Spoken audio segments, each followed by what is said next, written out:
Right now, we are searching these tide pools off the coast of Eastern Australia for the most toxic fish on the planet. The stonefish is notorious for having the most painful sting in all of nature. And today, I'm going to get stung by a stonefish. But first, we've got to find one. Let's get looking. It's going to be very hard to find the stonefish because in addition to their legendary sting, they are masters of hiding.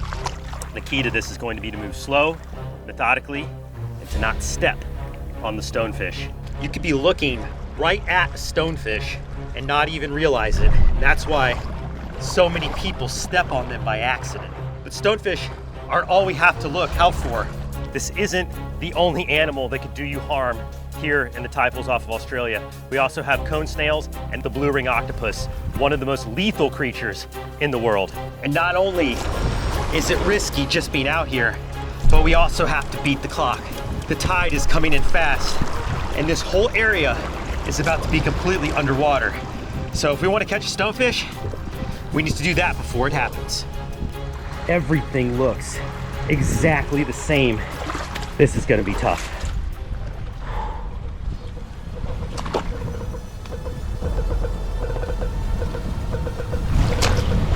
Oh, right there.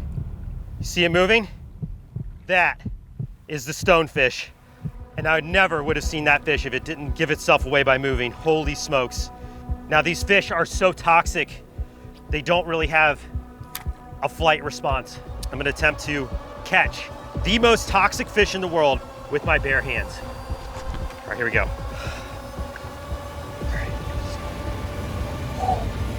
Wow, there it is. That is the stonefish. Look at that tide pool monster. I can't believe we found one. I mean, it looks like a living rock. I never would have spotted this fish if it didn't move. The fact that it swam a little bit there is the only reason I was able to catch this fish. And you can see how docile this fish is. It knows just how toxic it can be. Wow. But the table is set for what will be likely the worst sting I ever take. Placing the stonefish in the tank hit my nerves hard. I'm about to get stung by a stonefish. Stonefish stings are said to be one of the most painful experiences a human can endure. And I've already experienced my fair share of fish stings. One from the most common fish sting, which is the lionfish. And the other from the scorpionfish, which is the most toxic fish sting in North America. Oh, yeah, he got me.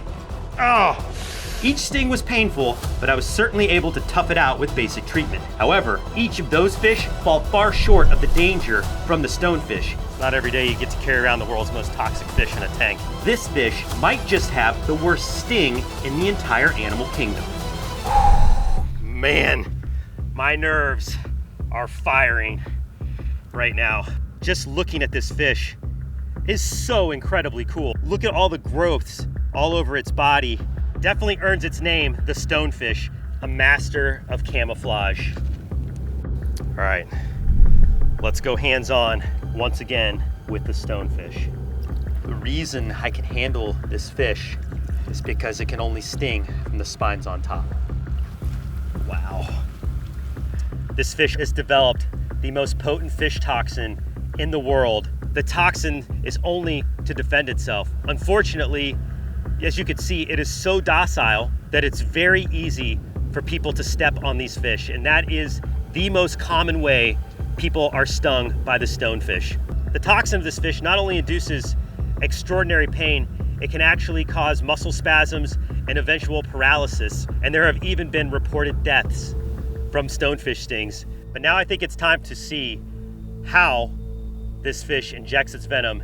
I'm going to just pour out this water. Gonna use this little tank here as a platform.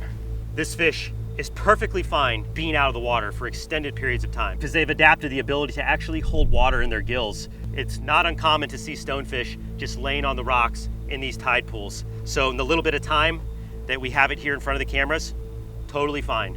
All right, so I brought with me a piece of neoprene. I'm going to use this piece of neoprene to simulate skin so I can show you what would happen if you stepped on the stonefish. This animal has the ability to fire its venom into the wound created by its spine. That's why people who are envenomated and step on these stonefish end up in such a bad situation. It's not only that it's the most toxic venom, it's that you also get the most volume. Look at how sharp that spine is. Okay, in order to do this properly, I do need to get out some eye protection, so I'm gonna do that quickly. This venom, it has enough toxin in it to cause vision problems and perhaps even blindness. All right, let's see in slow motion how these spines inject venom. I'll do these top two, guys, ready? Here they go. 1, 2, 3. Oh, wow. Look at that. And it's like blue. Holy cow, look at how much venom just came out of that fish. And let's do another one. Do it one more time. Oh my gosh, guys, the spines are blue. And once those spines are out, they stay out. They're ready to defend. All right, let me try these spines on the back here. 1, 2, 3. Wow, that is what would be inside of your foot if you were to step on a stonefish. Now, it will regenerate its venom. This doesn't hurt the fish at all. And you can see these sheaths will just slide right back up. But holy cow, I gotta take a minute and process what I just saw. Oh, that is bad. I won't lie, I'm getting pretty nervous right now. This is something you should never do. I've consulted experts, people who have been stung. I've done my research, I've done my homework, but even still, I am extremely nervous about what is about to happen. It's said that this is the most painful sting in the world. Wish me luck. The moment has come. It's time to be stung by the world's most toxic fish. I am borderline terrified. I've thought long and hard about whether or not to even go through with this, but I'm doing this today because through my research on the stonefish, I have found a lot of misinformation out there. There's a lot of stories that pretty much describe certain death if you're stung by a stonefish, and that's just simply not the case. While this toxin in the base of its spines is extremely potent, it is thermolyable. So if treated properly and if needed with medical attention, you will survive the sting of a stonefish. Most of the victims that end up dying from stonefish stings, but has more to do with the pain and shock that leads to cardiac arrest. This venom is meant to cause you pain, but I have brought the antidote with me today. A thermos filled with hot water that's around 114 degrees Fahrenheit, a compress to hold over the wound, and then of course, if I do go into any state of anaphylactic shock, I always carry with me an EpiPen. We are about 3 minutes drive from an emergency room, so even if the worst case scenario does unfold today, I should have plenty of time to be able to get to emergency medical attention. All right, my plan today is to take a microdose of stonefish venom. The venom from that neoprene trial is already coating the spikes, so they are locked and loaded, ready to go. When it's all said and done, this should be just extraordinarily painful for me and hopefully very educational for you. This is going to likely be the worst sting that I ever take. I'm Mark Vins, and I'm about to enter the sting zone with the stonefish, the most toxic fish in the world. All right, I'm gonna go with this front spine here. Ready? This spine. On 3. 1, 2, 3. Ah! Yep. I already feel a burn. I could feel it spreading up my finger right now. And it does not feel good. Wow, the tide is coming in. All right, here, let's, hang on. Let's move out of here, the tide's rolling. You okay, Mark? Yeah, hang on, I'm gonna come over here. Andrew, put the fish back in the tank, man. Oh, right there is where the spine went in. God, immediate fire, spreading up my fingers. I can already feel it in these 3. Do you need help, Mark? Are you okay? No, I'm okay right now. It's like a different magnitude of pain. It is like throbby, achy. Hang on, I gotta walk it off. Yeah. I'm gonna try to tough it out for a little bit. I wanna see how far the venom spreads before I start applying the first aid. This is borderline unbearable. Oh my gosh. Let me know when you need the water, Mark. I'm just like, it's making me nervous. Oh my gosh. Yeah, definitely drew a little bit of blood. Oh, and it is hot. It's like closing my hand is becoming hard. Yeah, it's spreading. It's like all up the back of my hand now.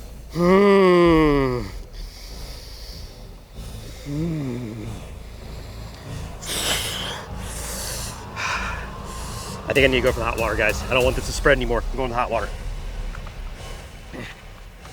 There we go. Stonefish is good. Now, I need to fix myself. So this hot water will actually stop the venom from working and should help my pain. Every bit as painful as advertised. I never want to do that again. And I need to get more hot water on this sting. And hopefully the pain subsides, but it's still increasing for me. Tingling pain continued to build and spread up through my shoulder all the way to my neck. Even a month after the sting, I still have numbness and tingles in my fingers. The immediate pain wasn't enough to send me to the hospital, but as we released the stonefish, I could imagine what would happen if a full load of its venom were to go in my foot. That instance would send you directly to the hospital. And if you're ever stung, please, you should seek medical attention as soon as possible. A bite from this bug can kill you, and I'm about to enter the bite zone with the assassin bug. Ah, yeah, it's getting me. Oh, yeah. All right, guys, right now, I am in the jungles of Borneo on the hunt for an assassin. This is a super creepy, crawly insect that both flies and bites. And if I'm able to catch one today, I'm going to take a bite for myself to put it on the bite sting index. But there's a little catch. In addition to the pain I will experience from this bite, there's something a lot more dangerous than meets the eye. And as I'm going through it, I'm going to describe to you why you never want to be bitten by an assassin bug. We're gonna start flipping logs. We're gonna be looking on the leaves, looking on the ground, looking everywhere throughout this really dense jungle environment. There's all kinds of creepy crawlies in this rainforest. Let's search this whole area, guys. This looks really good.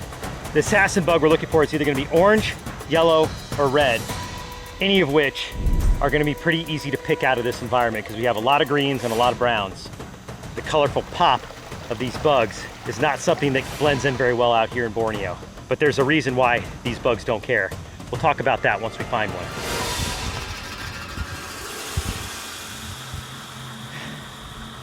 This is a cloud forest, and the air is thin.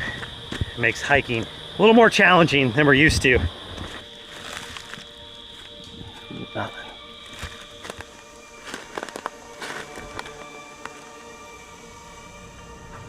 Got one, right here, right here. Get the stick. Now it could fly. Guys, if it flies, I'm gonna spring into action, but I wanna see if you can get a shot of it. You see it on that stick? There it is. We got a red one. Red assassin bug. Andrew, can you hand me a jar? Sure. Thank you. See if I can scoop it up before it flies away. All right, I'm gonna put this down. You guys ready? We're ready, Mark. Got it. Got an assassin bug. A bright red one too. All right, it's game on. Oh man, I can see its dagger-like mouth already. Let's go set up the bite table. It's go time.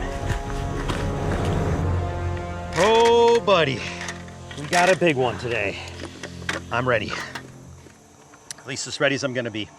Okay, the bite that I'm about to endure from this assassin bug, this fire red insect, is not only gonna be something that really hurts, but is also a bite that's definitely going to send me to the hospital. You heard me right. After the shoot, I'm gonna have to seek medical attention for what I'm about to do. Before I tell you why, let's take a closer look at what I'm up against. Okay, here we go.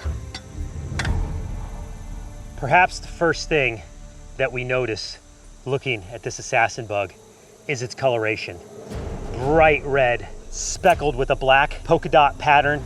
And then of course that easily identifiable elongated head with the proboscis sticking out of the face. And that appendage, it's what's going to inflict the pain in today's bite test. Before I tell you about why this insect is so dangerous, let's get a closer look at it so we can appreciate just how unusual this assassin bug is. Now it can fly, so we gotta keep an eye on it. Hopefully it just sits right there. This has gotta be one of the most aposematic looking insects. Ooh, almost flew away there. This has gotta be one of the most aposematic looking insects you could ever see. Oh. I got it.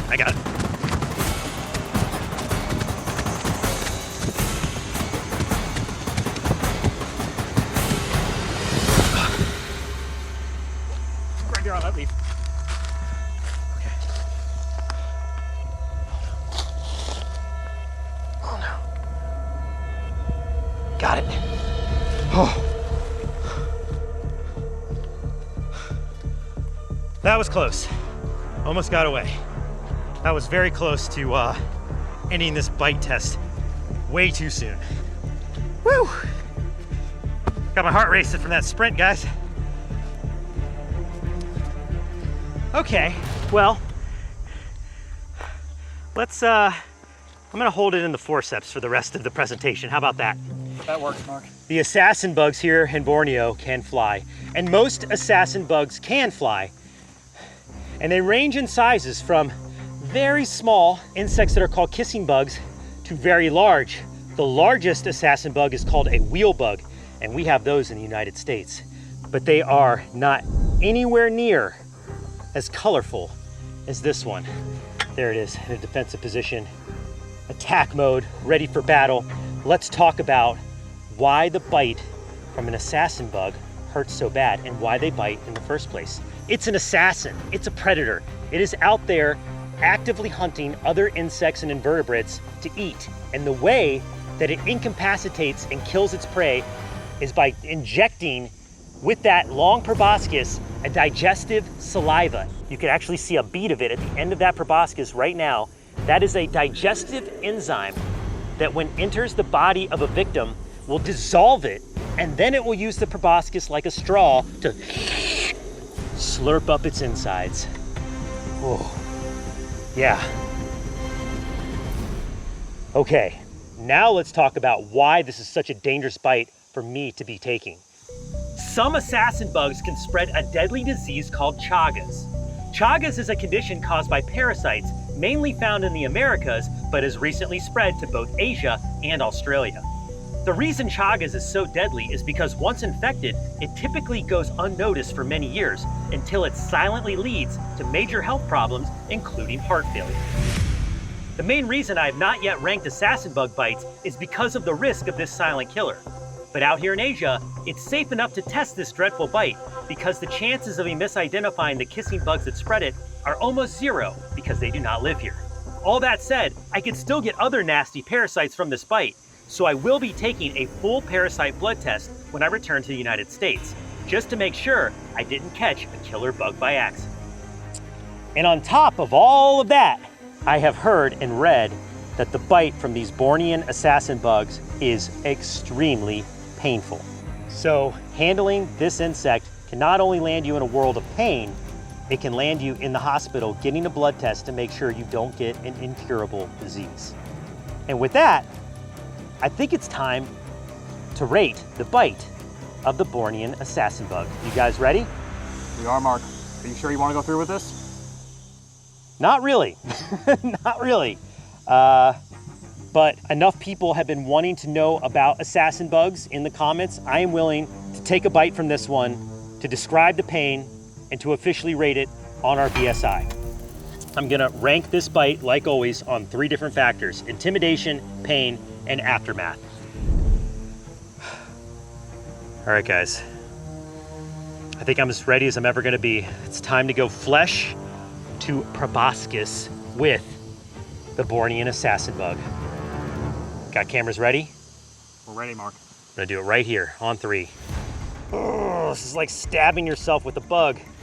I don't know why, but it's a lot easier mentally to get stung by a wasp or a bee. They kind of do the work for you. This is like, I'm looking at that dagger-like mouth part, and I'm literally having to pop it into my own skin. I really don't like needles. Man.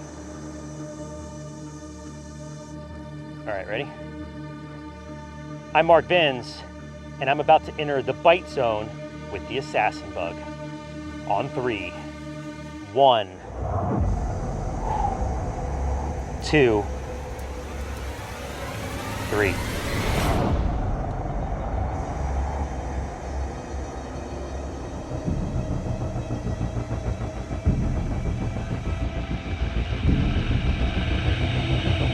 Ah! Dang it! Wow! I don't know if I got a good bite though. I gotta go again. Ready? 1, 2, 3. Ah, it's biting me. Yep, it's biting me. Ah, it's in. Oh, yeah. Ah, yeah, it's getting me. Oh, yeah. Ah. Oh. Woo. Oh, yeah, that got me. Okay. Yeah, that hurts.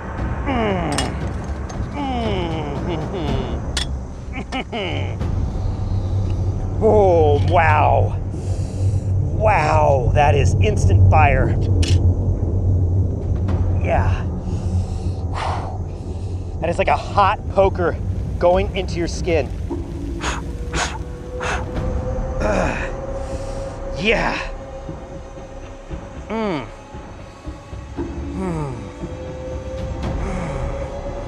Okay. Wow. And yeah, it just keeps burning. I can feel it. I can feel venom. I can feel the venom doing damage under my skin. It feels so weird. It's just like simmering under the skin. It almost feels like the blood is boiling around the bite. That was so weird. I've never had a more instant pain from what looked to be a gentle touch. Did you guys see the proboscis? It just kind of like went out like an elephant's trunk. It went like whoop, and then touched my skin almost like a feather. It didn't like spear down like I expected. It touched the skin with the softest landing. I didn't think it was even gonna bite at first, and then I felt something from its mouth go under the skin. I don't know if you saw it. When I was pulling it out, you could see its tongue. Do you see that? Yeah. Oh, dang it. It got me. And it doesn't look like much, but it sure hurts. Holy smokes. Okay, guys, well, let's roll the rating on the Bornean assassin bug. Oh. On intimidation, this assassin bug is a standout. With its bright red colors and size, it scores much higher than other assassins you will find. On top of that, they do fly and bite without warning, making them a bug of most concern that you want to avoid at all costs. For that, it's a 7.8 out of 10. On pain, the pop of searing sting was quickly followed by intense burning and welts. It was very much like a hot poker that went in without warning, a sensation that I will never forget and really ranks it up the ladder. So for that, I give it an 8.1 out of 10. For aftermath, the swelling did flare up a lot after the bite, but in the days to follow, it turned into a more typical looking mosquito bite welt. However, this bite, of course, came with the big risk of parasites, and the anxiety of that alone bumps the score up significantly. And then there's the blood test results, which I was very nervous to get, but once I had them, they luckily came back completely negative. So while a positive test would have easily made the aftermath a 10, this time I got away with a 7.3, giving this bright red assassin bug a total BSI score of a 7.7. The fireworm stands alone. This bizarre porcupine-like worm that feasts on coral and small crustaceans is covered in thousands of sharp spines that can ignite burning pain with just the slightest of touch. This armor fends off predators so well, almost nothing will eat them. And from the reefs of the Caribbean to the rock pools of the Mediterranean, and sometimes depths of up to 300 meters, the fireworm is spreading rapidly into new environments. And so too is the legend of its fiery sting. In this video, I will put myself to the ultimate test, to learn about this marine oddity by enduring its painful sting twice. I will suffer through this experience in hopes to answer the ongoing scientific question, is the sting of the bearded fireworm actually venomous, or is it simply just a flesh wound? Do not attempt what you're about to see. This is going to be extremely painful.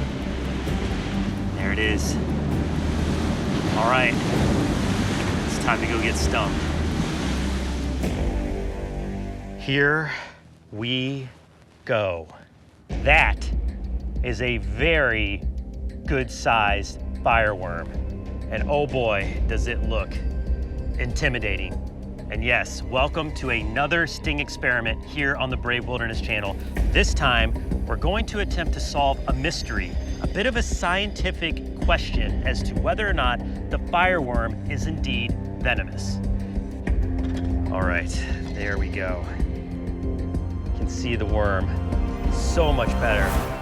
This is indeed a true worm. You can actually see the segments lining the entire top, and it's a lot more closely related to a sandworm and a bloodworm than some of the other marine organisms out there on the reef. But unlike most worms, it has very unique defense mechanisms.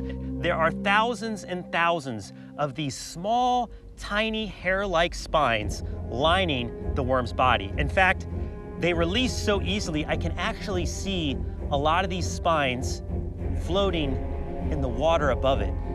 This is where it gets its name, the fireworm, because those spines are so sharp and easily projected, anything that even brushes up against the worm's body gets inflicted by a searing pain. I have heard from many reputable sources that this is worse than a lionfish sting, and it's worse than a man o' war sting, and all the other stings in this marine environment behind me. You'll notice firstly that it's very colorful. That aposematic coloration indicates that it is extremely toxic. Not only potentially venomous, but it's also poisonous.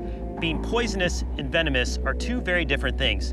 Poison has to be absorbed or ingested into the body, where venom is actually injected by means of a tooth, a stinger, or in this case, a spine. But beyond the toxins that we know are contained within this worm, let's talk a little bit about the symptoms from the sting of a fireworm. And this is from a scientific journal written in 2017. Acute, intense stinging pain, itchiness, numbness, and swelling that can last up to several weeks. Symptomatic reactions such as nausea, cardiac, and respiratory problems can occur.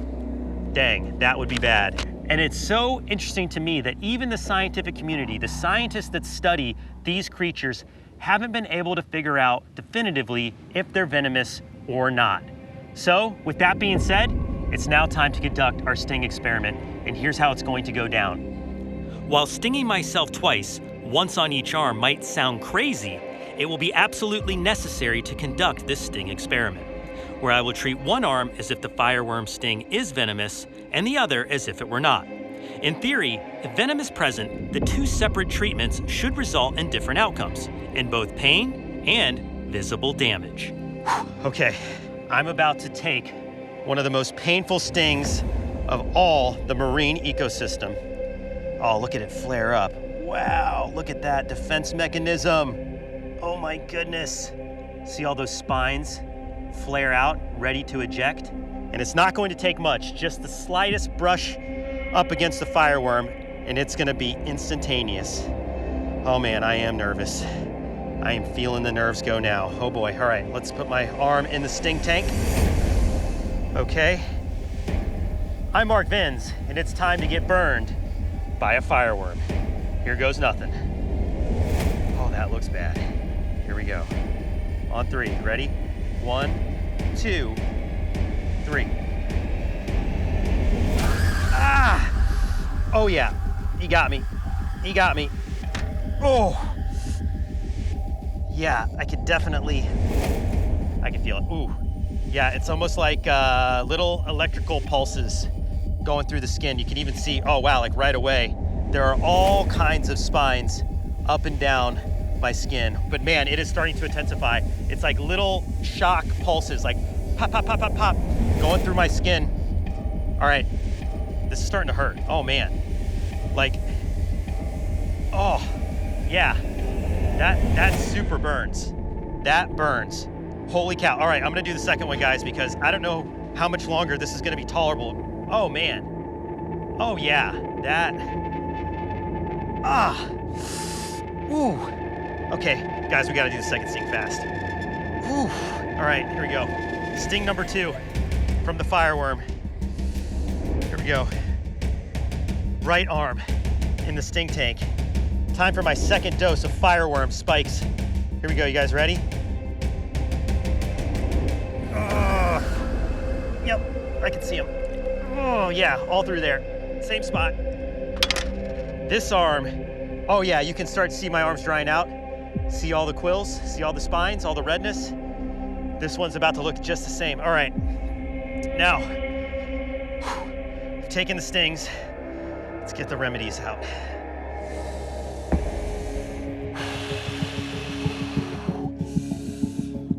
Oh, don't do that. Don't. Oh man, that hurt worse. Yeah, do not blow on him. Oh. Oh. Searing like a hot needle. I tell you what, guys, I can tell right away. This isn't just irritant. There's something else going on. For sure. Woo! Oh man, you can really see the inflammation starting over here. Ah! Oh, mighty. First thing you want to do if you are stung by a fireworm is nothing. You do not want to rub the spines in deeper with your other hand because you're only going to inflict more pain onto your hand itself. What we want to do right now is wait for my arms to dry, and then we are going to use the adhesive technique to remove as many of those spines as we possibly can. Ah! Yeah, man, that is bad. That is really bad. Oh man, it is getting intense. Ah! Oh! The adhesive technique we're going to do on both arms. This is the same thing you're going to want to do to the stings. If they're venomous or not, I'm gonna try to rip out as many of those spines as I can. Hopefully this causes not too much irritation and gives me a little bit of relief. Here we go. Oh, that is tender to the touch.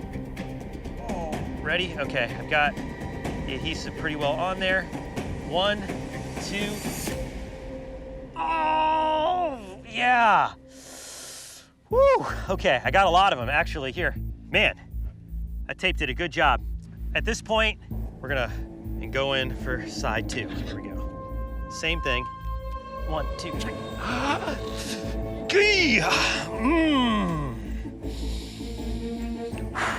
That really hurt. The good news is I think I got them all. Yep. You can see, got the spines out again. Now comes the second step, and this is only for the venom treatment. Like we said in the beginning, one side we're treating as if it's venomous and one side we're not. So the right side now is totally done, but the left side we're gonna mark with a V. You may have noticed the pain I'm experiencing is coming in waves, which is another indication that something chemically and perhaps venomous is going on.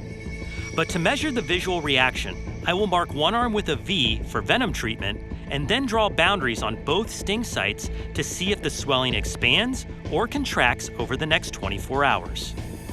Let's go ahead and treat the left side as if this was venomous. First thing we want to do is we want to apply some household white vinegar. Vinegar has the ability to render any venom that would be on the surface of my skin inert. Oh man, it feels cold to the touch, and that actually feels good. And we're gonna leave this vinegar on here for another 5 to 10 minutes, and then we're gonna go to step 2 of the venom treatment. That is hot water. Oh, yeah.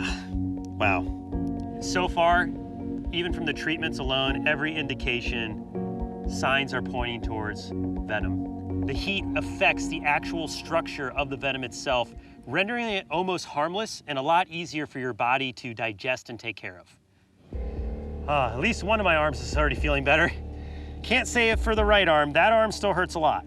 Oh, you do not want to experience the pain of a fireworm firsthand like this. This is bad. All right, well, there we have it. Usually at this point in the video, I would give you my thoughts and we'd see you on the next adventure, but we really want to see how this experiment plays out overnight. So I'm gonna head back to camp and I'll see you guys again in the AM so we can compare both of these stings next to each other, see if there's any difference.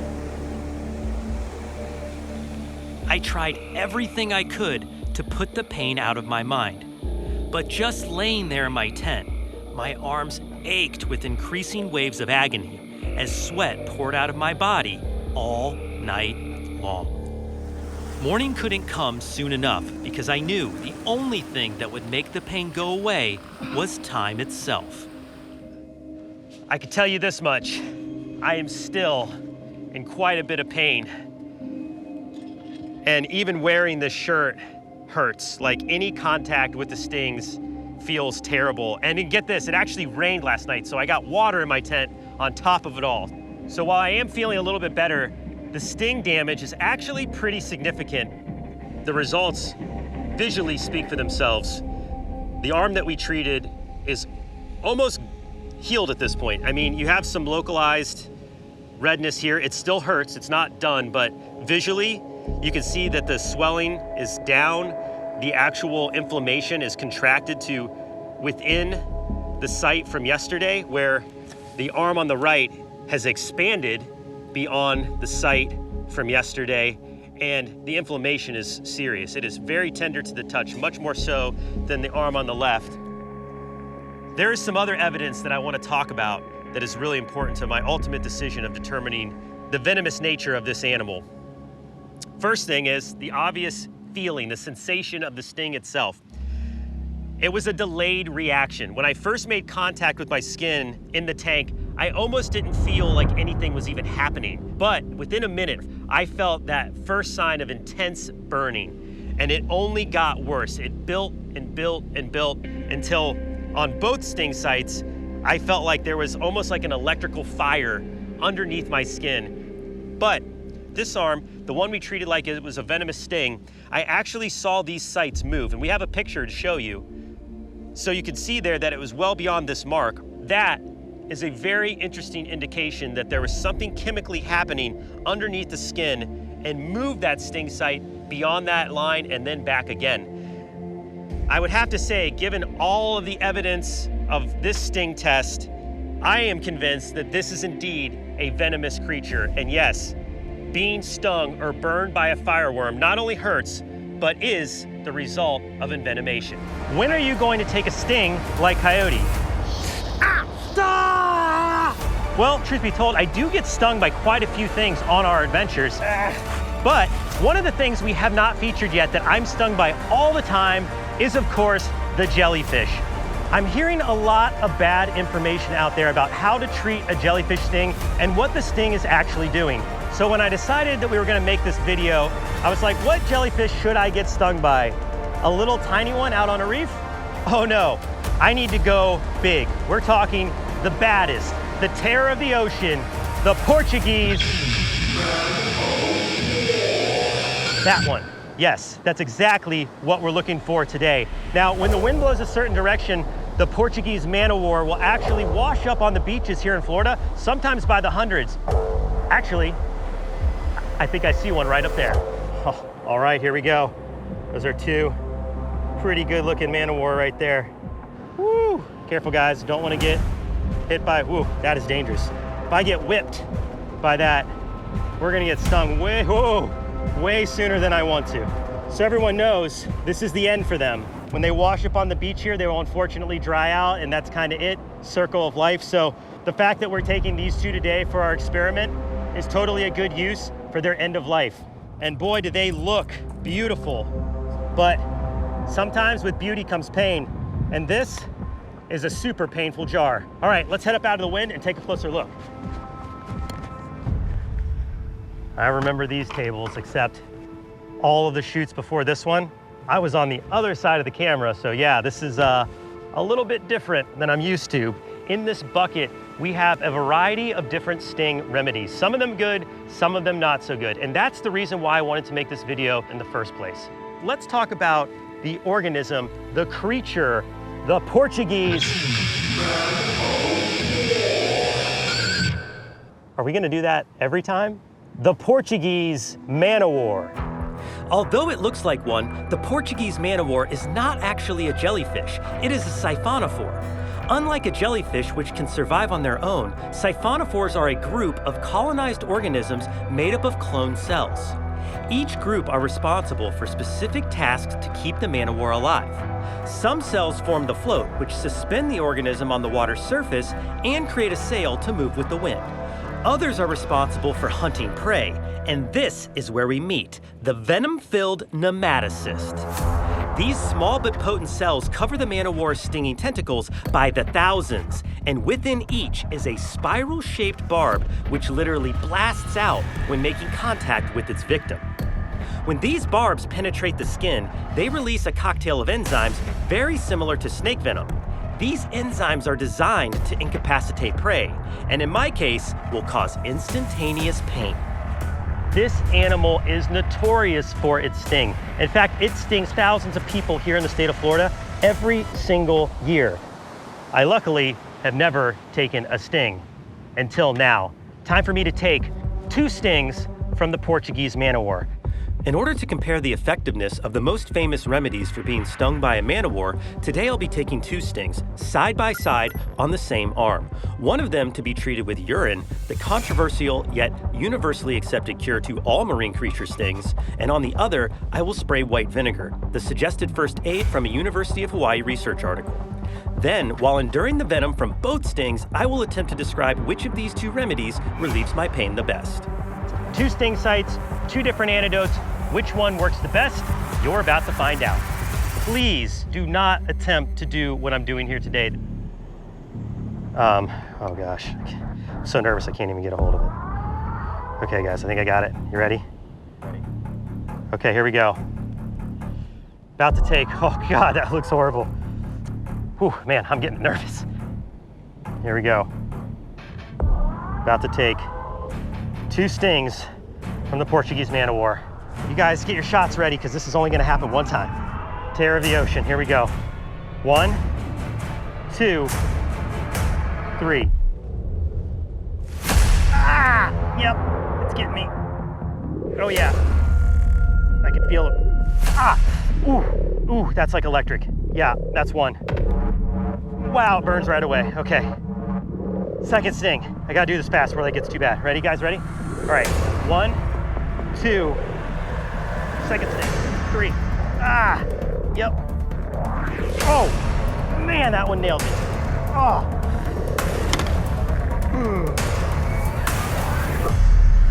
Okay, yep. So, instant, almost tingly, electrical feeling sting. A lot different than a bee sting or a wasp. Oh man, those are really getting in there. I can feel it now. Now, likely there are still hundreds of nematocysts that are, oh yeah, they are erupting as I'm talking to you right now. I can feel them individually firing, like pow, pow, pow, like a series of bullets going into my skin. Woo, yeah. Yeah, you can see it getting red on both sites now. Sting site 1 up here at the top, sting site 2 down here at the bottom. I can actually see remnants from the tentacles, and those likely have many nematocysts in them. And it is getting worse and worse with every second. Oh man, this is bad.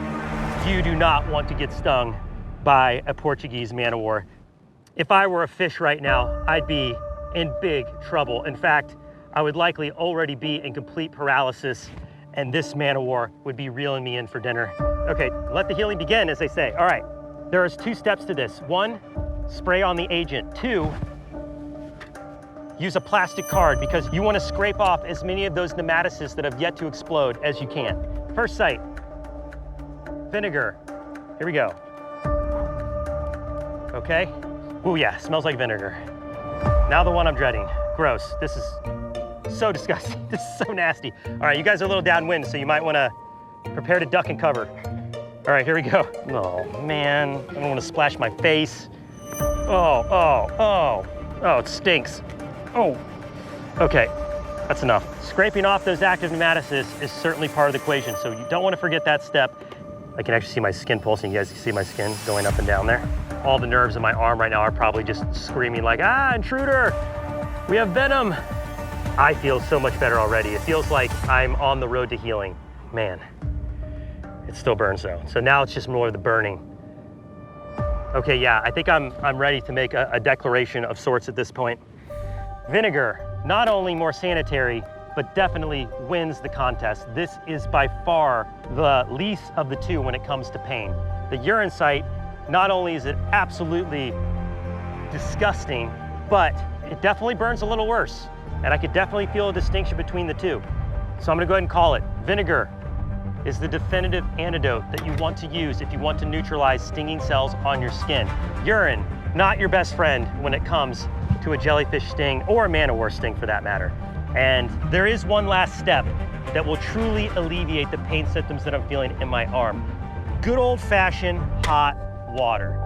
The reason hot water is the ultimate antidote to a Man O War sting is because the heat from the water will actually denature the proteins in the venom, rendering them inert, completely harmless. And then it's just up to my body and my immune system to do the cleanup work, and I'll be as good as new. Oh my gosh, guys, I've never had a hot compress feel so good. Like immediate relief. And I hope everybody watching not only enjoyed this little experiment, but learned something to take home with you. Don't use urine, use vinegar to treat jellyfish stings or Man O War stings. And at the end of the day, hot compress is going to be your real solution. While I did experience slight discomfort for the next few hours, the scrape and heat treatment reduced my pain to that of a mild sunburn. And by the next day, nearly all signs of redness had vanished and I was as good as new. So next time you're on the beach and you see a Man O War, avoid it. But just in case you don't, some white vinegar and a hot compress seem to do the trick. So yeah, you should leave your pee in the toilet. And if you want to learn more about what's going on here, we do have the article from the University of Hawaii in the description. There's more science, there's more facts in there we weren't able to cover this afternoon. But I do wish you the good fortune to never encounter a Man O War for yourself so you can avoid a sting like this. When it comes to the world of stings, there are titans of pain that stand tall above the rest. Now, I've already survived the dreaded sting of the bullet ant, the warrior wasp, and even the deadly stonefish. But there is one titan that has eluded me time and time again.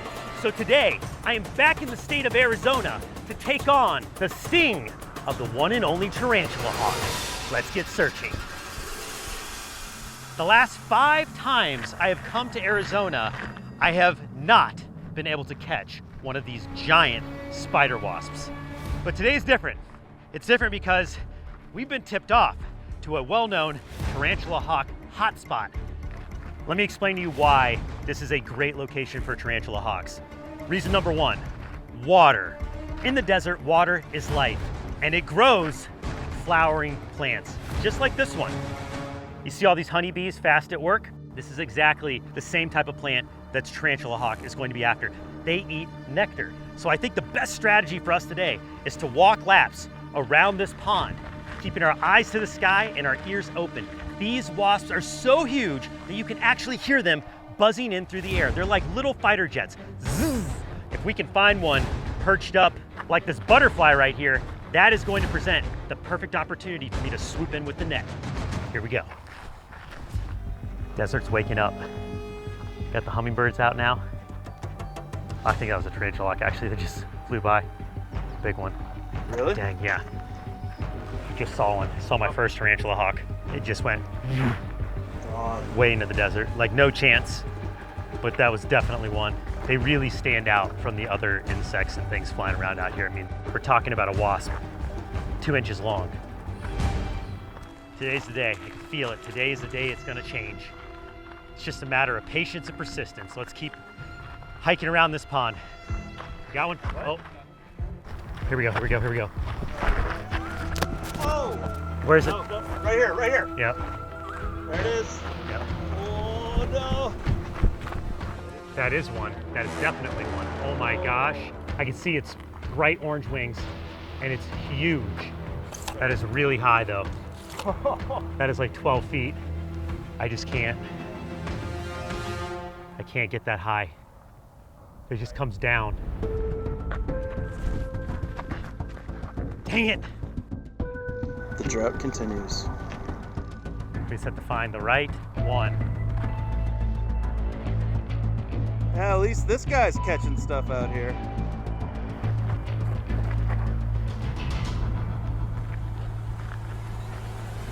Oh, right here, Bart. Whoa! That was huge. I got one. Right here. Right here. Got it. Oh! Yes! Yes! Oh my goodness. And that is a good one too. Oh, yeah, baby. All right. Can't get too excited. It's got to get in the jar to be officially a catch. Okay.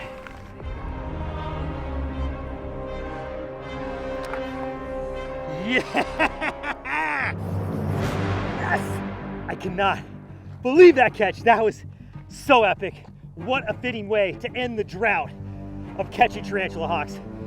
Oh my gosh, guys. I was like, man, if this doesn't happen today, I don't think it's ever gonna happen. And now, unfortunately, this victory, this victorious moment I'm feeling is about to turn into a world of pain because I've set the table for me to enter the sting zone with one of the colossals of sting, the tarantula hawk. Whew. Let's go set up the sting table. Here we go, it's game time. Oh my gosh, guys. Look at the size of that tarantula hawk. That is a massive tarantula hawk. And I have to say, I have not been this amped for a sting video in a very long time. We have put in the work to feature the tarantula hawk on the Bite Sting Index, and today, it's going down. But before we get into that, check this out. Not only did I catch one tarantula hawk, I caught two. And the reason I want to show you both of these insects is because although they look similar, they are very different. And it's important for you to know the difference if you're ever out here in the Southwest and encounter one of these giant flying insects.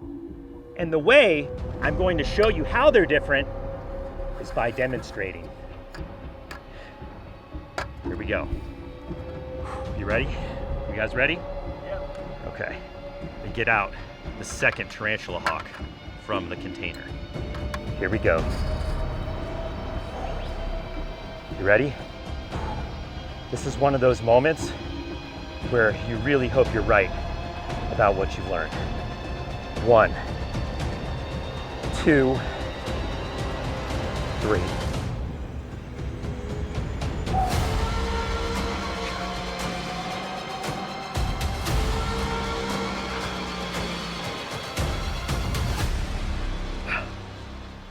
No sting.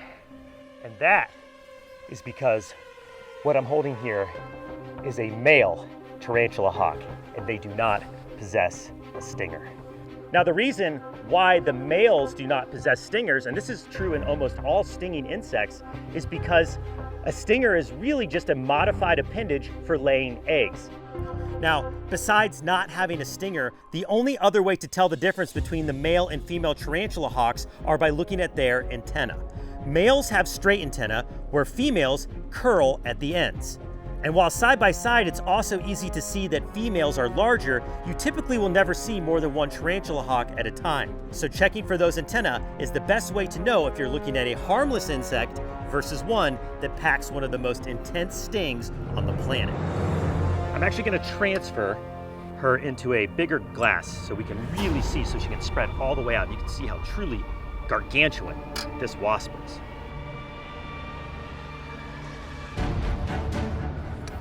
Okay, there we go. Wow. Oh my goodness. What a monster wasp. Guys, look at the size of that abdomen. This is the biggest tarantula hawk I have ever seen. Now, the reason they're called a tarantula hawk is because how they reproduce. These enormous wasps, one of the largest wasps in the world, feed tarantulas to their young. And the way they do that is they will fly around the desert looking for these giant spiders. Once they find one, they will swoop down like a bird of prey, catch it, sting it, paralyzing the tarantula, and then lay eggs inside of it. So, when those eggs hatch, the very first meal of a tarantula hawk's life is a giant spider. And then they will emerge from the burrow as a fully grown wasp and feast on nectar. I've seen these wasps dragging spiders across the desert 10 times their size. It's truly unbelievable just how powerful the tarantula hawk can be. And the last thing I just want to note before we get into the sting test is look at the legs of this wasp. They are extremely long. In fact, when you see them flying through the air, you can see those long legs dragging down behind them. And the reason they need to have such long legs is so they can grapple those spiders and inflict that paralyzing sting. That are also covered in tiny hairs. Got some hairy legs there, lady. Well, now that we know why it's called a tarantula hawk, and we've been able to take a closer look, I think it's time for the moment that you all came for. It's time for me to enter the sting zone with one of the largest wasps on the planet. Here we go. All right. I often get questions, Mark, are you just over the fear of stings by now? No. I always get a lot of anxiety before taking a sting for a first time, especially when it's one of the titans of sting. The tarantula hawk sting is notorious. It's put right up there with the bullet ant. And when it comes to stings that I personally witnessed, I cannot think of one more terrifying than when I saw someone get stung by a tarantula hawk. As much as I've been working hard with the team to find one of these tarantula hawks for this sting test, in this moment, whoo, buddy, I'm feeling the nerves. The sooner I take the sting, the sooner I get to healing. That I know for sure. All right, I'm getting the signal. You guys ready? Yeah. It's go time. All right, guys, this is gonna be one of the biggest stings I ever go through. Got essential first aid on standby, the EpiPen. Oh my gosh. I can't believe the moment has arrived for me to enter the sting zone with this wasp. This is big time. Okay, guys, here we go. Now, I'm gonna rate the sting of this wasp on 3 different factors: intimidation, pain, and aftermath. So at the end of this video, this tarantula hawk is going to receive a BSI score, and it will rate it against all the other stings and bites that I've ever taken. Will it top the bullet ant? It's time to find out. Gonna remove the glass. Oh man, this is where it'd be very easy for me to take a sting too early. Those legs are so strong. Like if I don't get the right hold right away, it's almost no chance. Shaking. So nervous right now. Gosh, this is always so much harder than it looks. Got it, hold. All right, I'm gonna have to use another set. Oh my gosh, look at how big that stinger is, guys. So strong. Got it. Good hold. All right, I gotta go for the sting, guys. Ready? I'm Mark Binns, and I'm about to enter the sting zone with the one and only tarantula hawk. You guys ready? You got your shots? On 3. 1, 2, 3. All right, hang on.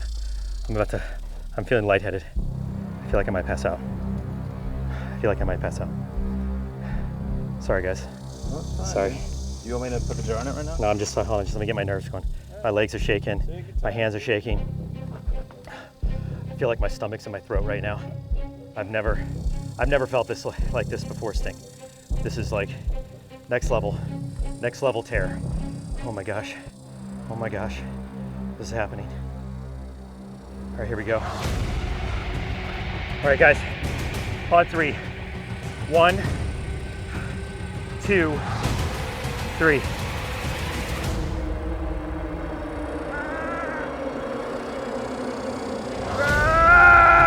Stinger's hit! Stinger's hit! Oh God, I didn't get a good sting though. I gotta do it again. Oh, that hurts. It didn't get good. It didn't get me good. 1, 2, 3. Oh! Oh! Ah! Ah! Oh, it's savaging me! Ah, yeah! Yeah! Ah! Ah! Ah! Ah! Oh! Oh, yeah! Ah! Oh my gosh, look how quickly it's swelling. Ah! Ah! Ah! It's white hot, white hot. Ah! Ah! Ah!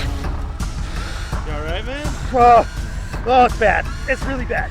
She got me a bunch of times before the real sting, but the real sting went in. It was so bad.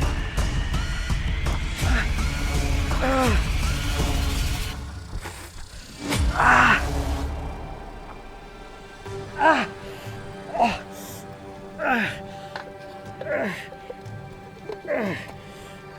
Ah! Describe the pain. White hot. It's like gasoline onto the skin, torched. It's like someone put a match right on it. Ah, that's the real deal. Look at the swelling already. Matter of seconds, it's already swelling up. Oh. Oh. All right, guys. I feel like my voice is going. All right. Well, I've survived so far. I don't think I need the EpiPen, but my voice is shot. And I think it's now time for me to recover, endure the aftermath, and for you guys to know exactly where this red clock rates on the Brave Wilderness Bite Sting Index. Roll it. For intimidation, it's hard to imagine a wasp or any insect more intimidating than the tarantula hawk. But just in case I ever find one, I'll give it a 9.9 out of 10.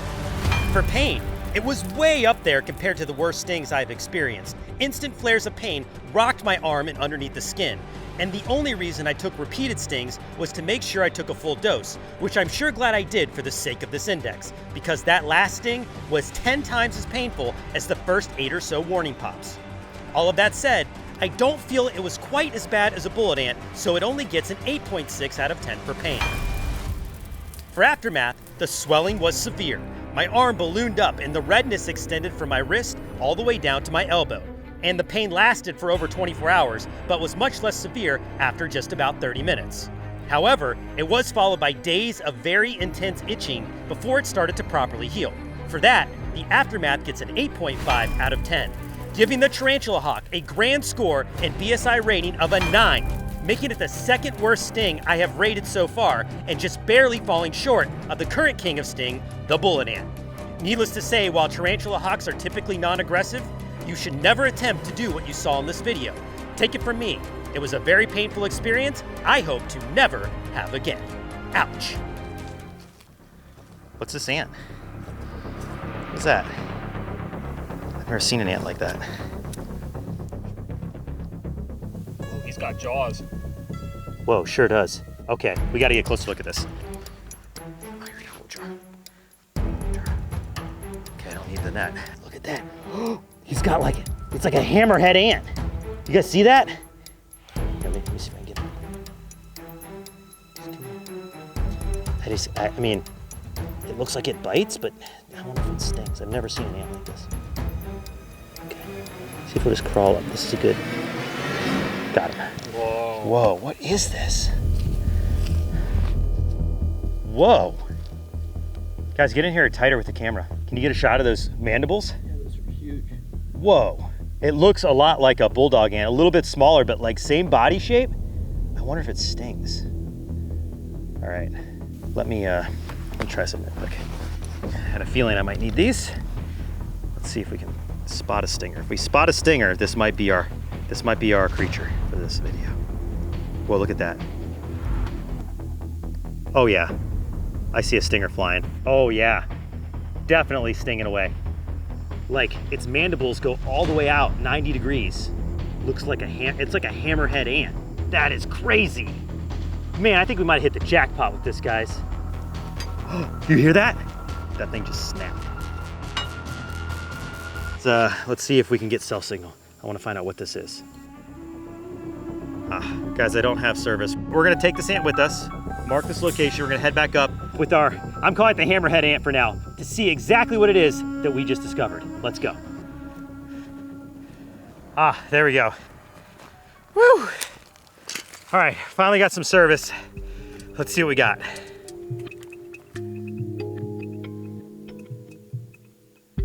Guys. What is it, Mark? I think we got a good one. You guys will take a guess at what this ant is named? It's not a hammerhead ant, just to give you a hint. What do you think? The vice grip ant. That's pretty close, actually. What do you think, Asa? Anything? The jaw cutter? Jaw cutter, no. I like that name though. It could easily have been that. However, is this the ant? That's the ant, right? Right there? That looks just like it. Okay, you guys are gonna love this name. Drum roll, please. What we have found this morning is the trap jaw ant. And get this, it has the fastest bite of any animal on the planet. That's what we were hearing this morning. That clicking sound is because they are able to shut their jaws at such velocity that it makes an audible clicking noise. I cannot believe I've never heard of this species before. And I'm reading here that it has the fastest appendage of any animal, let alone the jaws, the fastest appendage of any animal, snapping its jaws shut at 145 miles an hour. Everything's talking about the bite though. Let me make sure it can sting. Oh, here we go. Yes, we were right. We were seeing a stinger. It can absolutely sting. In fact, here's a quick article. It says top 25 most painful stings in the world, right there, trapjaw ant. This is a perfect candidate for today's mystery creature for the bite sting index. Let's go set up our table and get into it. All right, got our table. Got a few things in my pack that I need to get out. Okay, don't need that. Do need a couple of things though. First things first, it's a nice little, it's probably a better capsule for that ant. Got some forceps. And most important thing, first aid. Oh, can't forget the adventure fuel. Get a little drink. Oh yeah, man. Stuff really helps so much after hiking all day. All right, I need to get all important. Got the EpiPen. This is just in case we have any kind of allergic reaction. Every venom's different. Everybody reacts differently to venom, so I want that on standby. Now I want to transfer this trap jaw ant into a little bit better container so we can get really good footage of it. Okay. Oh man, they're fast when they want to be. Hear that click? Oh man. Now we can see you.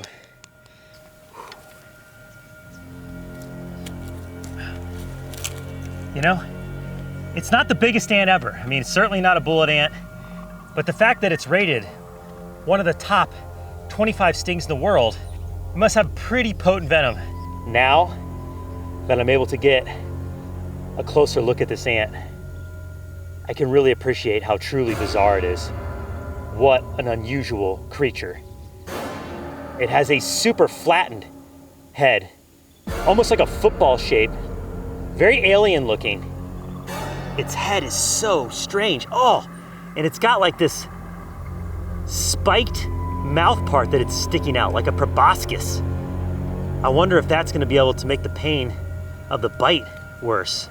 Whoa, super unusual. And then it has these really long antennae, almost making it look like it has an extra set of legs. You can easily see how this animal could be mistaken for a spider if you didn't know what you were looking at. But I'm ready to get it out of the container and get a closer look at those jaws. I mean, the fastest appendages in the world. Here we go. This is actually gonna be really hard to get a good grip on this ant. As soon as I get the forceps close, they get really flighty. Let's see if I can put it on the table, stay up. Just don't want to go through the crack. See how fast it is? Gosh, it's so fast. Oh gosh. No. Jeez, its jaw snapped so fast it popped it back. Oh no, we lost it. We lost it. Hang on. Okay, let's see if I can. Look at that. Here, get a shot of that. Look at that. Okay, got it. I don't know for how long. This is very challenging to hold. This ant's exoskeleton is super tough and very slick. These forceps do not want to hold it, but look at that. You can definitely see that stinger going. Look at it fishing around. Let's talk about how we're going to rank the trapjaw ant on the Brave Wilderness Bite Sting Index. It's going to be ranked on 3 different factors: intimidation, pain, and aftermath. So at the end of this video, we will combine all 3 of those factors rated from 1 to 10 into a final Brave Wilderness BSI, a Bite Sting Index for the trapjaw ant. In terms of intimidation, ants, you know, they're small, right? But they're also mighty. And for an ant with the fastest jaws, the fastest bite in the world, I am super intimidated right now. And I also know this is one of the top 25 stings in the world. Just that knowledge alone and seeing how fast those jaws can snap, where I can hear them like a pop, we're gonna get a good score right off the bat. The pain, we're gonna figure out just here in a second. As far as the aftermath goes, we're gonna monitor the bite and the sting for the next 2 days to see how bad the swelling, the itching, and all those damage effects are. Starting to get a little sweaty, the nerves are hitting. It's time to officially enter the bite and sting zone with the trapjaw ant. Here we go. 1, 2, 3. Ah, yeah, the stinger's in. You see that sting?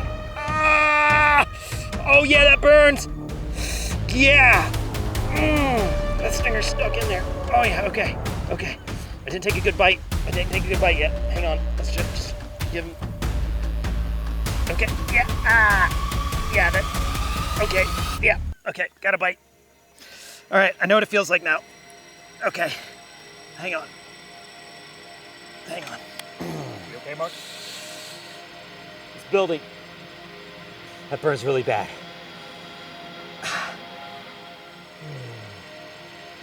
So these stings have 3 distinct phases. 1, when you first get hit, there's like an instant searing. Definitely feel the stinger go in and the immediate burn. But then the burning starts to build. That's really phase 2.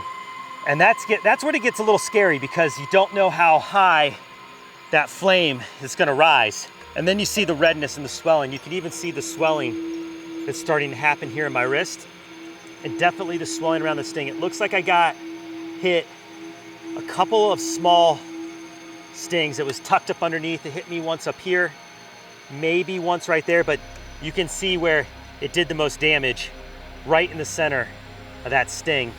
You can see there's a little bit of blood coming to the surface. I definitely took a good pop from the stinger. I intentionally took another bite at the end so I could test the bite, and I think we're ready. It's time to put the trapjaw ant on the Bite Sting Index. Here we go. On intimidation, the trapjaw ant is super bizarre, but is quite small. That said, those snapping jaws do look capable of slicing through skin, and the popping sound it can make is very alarming. Also, I know firsthand just how bad an ant bite can be. It's also worth mentioning that helping its score is knowing that this is ranked as a top 25 sting in the world, which definitely put me on edge. All things considered, I give it a 5 out of 10 on intimidation. For pain, the sting proved to be worse than the bite. This ant's sting burned immediately, injecting my forearm with searing heat. At first, it was a similar feeling to the bullet ant, but not nearly as painful. As for the bite, it was just a very sharp pinch. In total, for pain, I give it a 6.5 out of 10. The aftermath of the trapjaw ant was painful, but manageable, leaving behind only mild swelling and redness 2 days later, and falling far short of the bone-crushing pain of the bullet ant. So for that, I only give it a 4.5 out of 10. All things combined, this ant ranks at a 5.3 on the Brave Wilderness BSI, because its snap turns out to be much louder than its bite.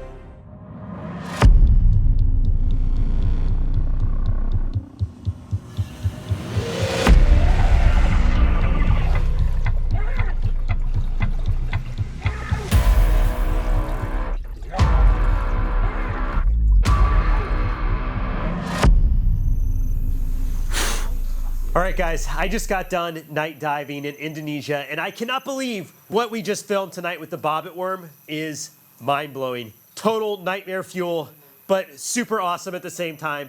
Check this out. You won't be sorry. We're starting our dive at dusk and we'll be focused on the seabed in front of us. This is typically when the most interesting creatures are active. And right away, there's a lionfish. These fish are down here hunting right now, and those spines on its back are covered in a potent neurotoxin that can cause excruciating pain and even paralysis in anything it touches. These waters are absolutely filled with them, as well as their cousin, the scorpionfish. So anytime I make contact with the ocean floor, I'll be checking to make sure that I don't land on anything I'm not supposed to. Now, I've seen a lot of bizarre and nightmarish looking creatures before. I've been bitten by bloodworms, burned by a fireworm, and even stung by the infamous Man O War. But nothing makes my skin crawl quite like the Bobbit worm. These elusive predators have built up a serious reputation over the years and even inspired monsters in movies like the ones in Dune and Tremors, both featuring killer sandworms that live underground that burst through the desert sand with their powerful jaws to attack and kill their prey. Those worms are science fiction. The Bobbit worm you are about to see feed in the night is very real. Now, at this point in the dive, I had no idea I was going to find any Bobbit worms, but these are the events as they unfolded, leading to that very moment.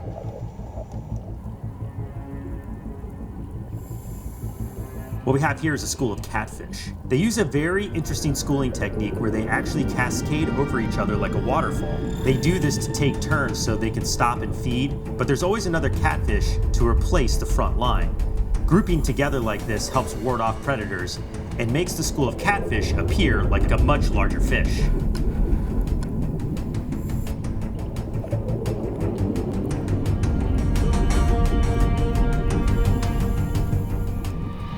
All right, time to move on. Oh wow, look at that.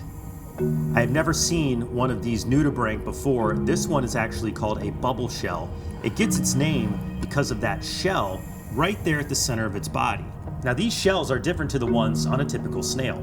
They are thin, fragile, and too small to fit the entire animal inside. But it is absolutely stunning in coloration. Look at those bright blue edges. It almost glows out here in the darkness.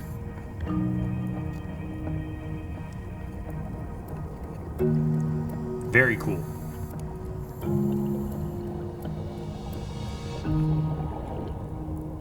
On night dives like this, you really never know what you're going to find. It's a very alien-like environment, and when you're out here in the muck, it almost appears like the lunar surface.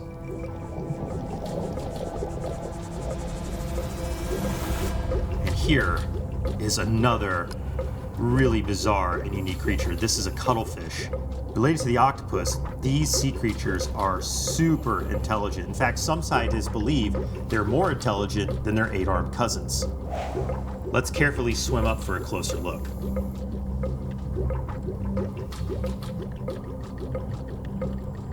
What's really unique about these creatures at first sight is how they change their coloration almost instantaneously.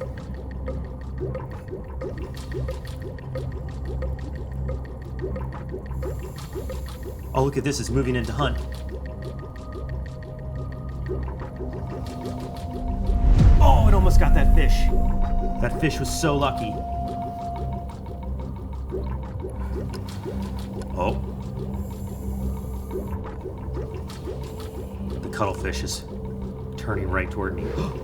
Look at that coloration change. Now, some scientists believe not only did they change their coloration as a camouflage technique, but they can actually communicate through the change in color and pattern in their skin. I wonder if it's trying to tell me something. Clearly it knows that I'm no longer a threat. It's hanging out. Let me just put my hand out right.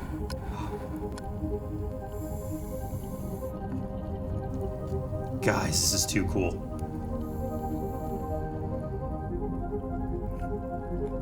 This cuttlefish is so comfortable with us that it's letting me almost use my hand as a perch.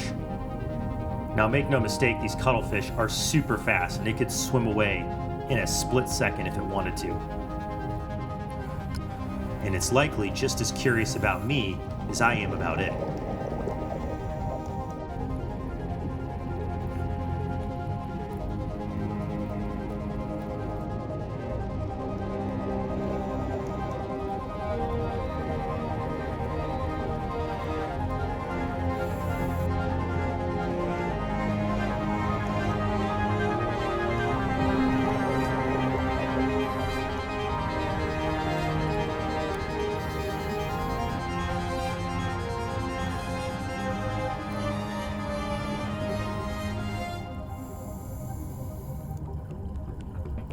Holy cow. I'm almost at a loss for words. All right, let's grab our dive rig and keep adventuring into the night.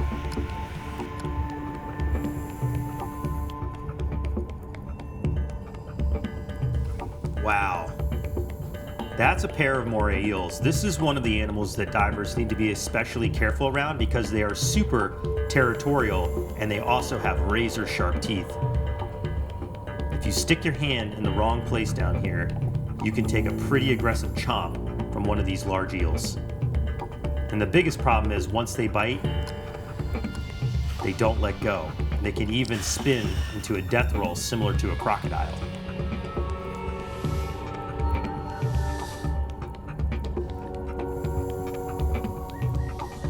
We're gonna leave those two alone and keep moving forward.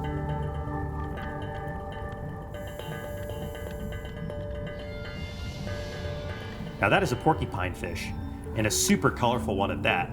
A lot of the porcupine fish that I'm used to seeing are more brown and gray in coloration. This one is more of a reddish maroon.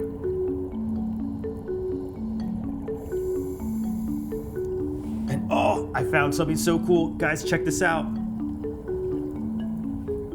This is a bobtail squid. I've always wanted to see one of these. Now these bobtail squid really look like a little octopus because of their super long tentacles. They're almost the in-between between a cuttlefish and an octopus. But these bobtail squid are also super intelligent and extremely charismatic.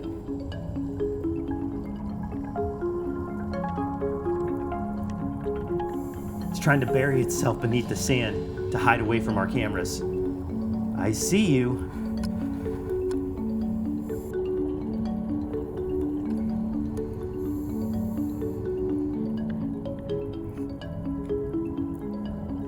Look at it using its little arms to cover itself with sand and sediment to try to blend in.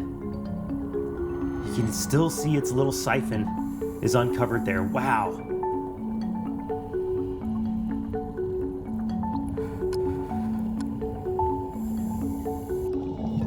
Whoa. Look out for those. Those are scorpion fish, and they are venomous.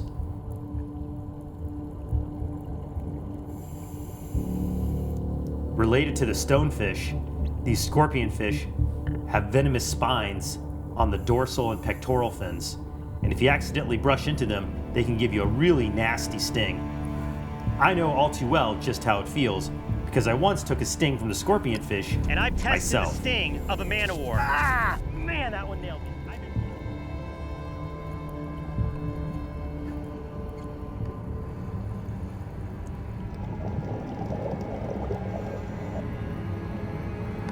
What is that?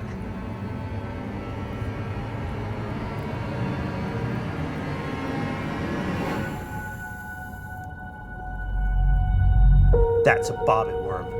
Oh my gosh. We gotta get in for a closer look.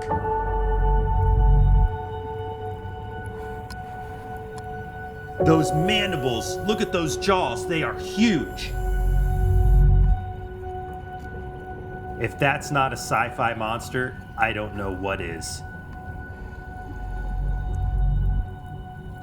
And look at its skin. It's iridescent. It almost has a rainbow shimmer to it. And you could see its serrated jaws open and ready to clasp onto any would-be victim that crosses its path. And do you see those little antennae? Right by the jaws, those are sensory organs, sensing the chemicals and vibrations in the water so it can detect prey and launch out for an attack. And with a body length of up to 10 feet, there's a lot more to this worm than meets the eye. And using all that friction that it has from that long burrow, it possesses incredible strength and can take down large fish as prey in a split second. Let's see if we can get the bobbit worm to snap its jaws for the cameras.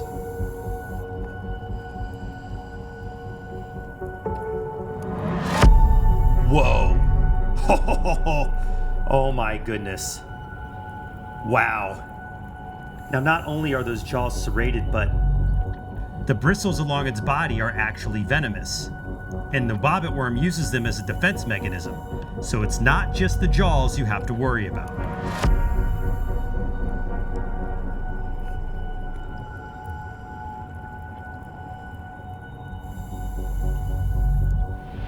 Oh no! The little porcupine fish followed us over. It must be attracted to the dive lights.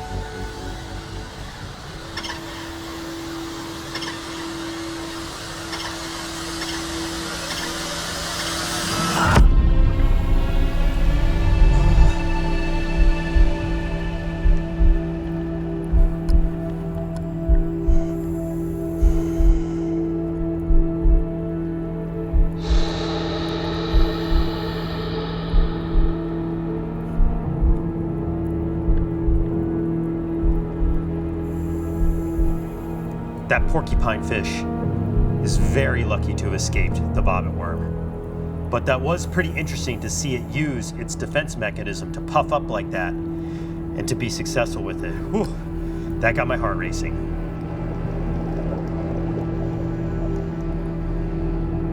Let's wait here for a second to see if this bobbit worm can find any other prey.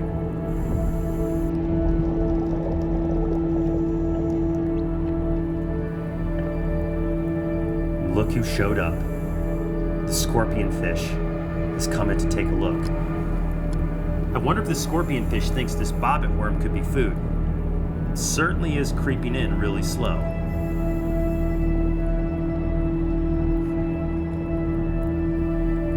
Let's hang here for a second to see what happens.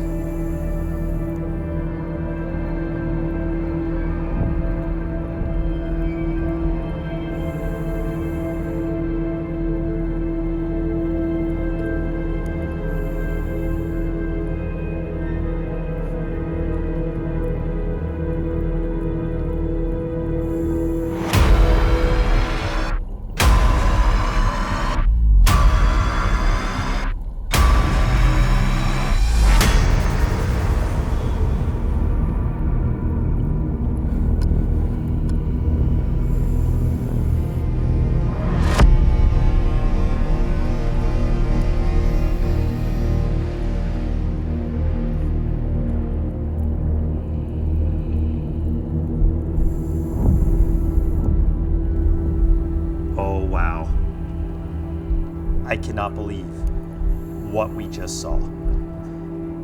I think we're going to need to see that one more time, but this time we're going to slow it down.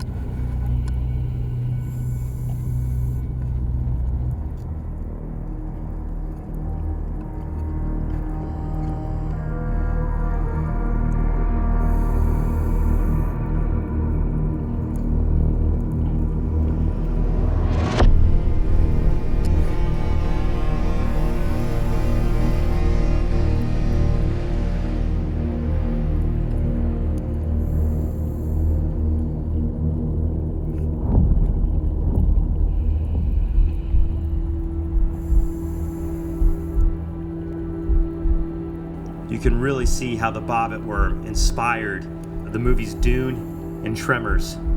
Look at the sand bubbling. I can only imagine what's happening down there below the surface.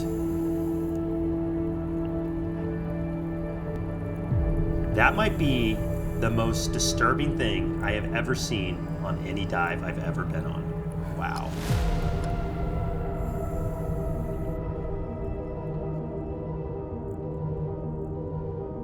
Scientists are still uncovering the mysteries of this notorious creature, not only seeking to understand its behavior, but also its role in the environment. But one thing is for certain, these creatures are absolutely terrifying. All right, I think that'll do it for this night dive.